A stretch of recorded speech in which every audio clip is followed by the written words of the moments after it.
ଆଜ୍ଞା। ଆଜି ଗଜେନ୍ଦ୍ର ମାଝୀ ସ୍ମୃତିରେ जो फुटबॉल टूर्नामेंट आयोजित होता मागढ़ियाणी युवक संघ सहायतार आज तार फाइनाल देथिला।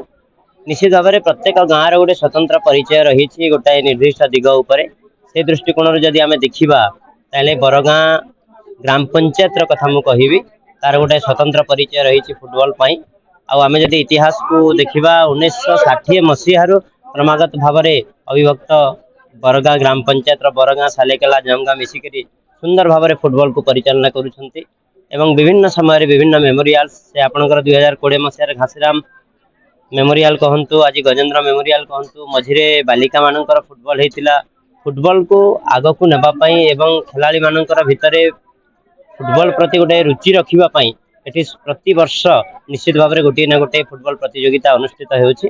युवक बंधु मानकर उत्साह रही सहित समस्त जो प्रोत्साहन रही फुटबॉल को निश्चित भाव में आगामी दिन में गोटे स्वतंत्र परिचय ये मिलिबो आशा रखुछि। समस्त को धन्यवाद जो मैंने आयोजन करथिले।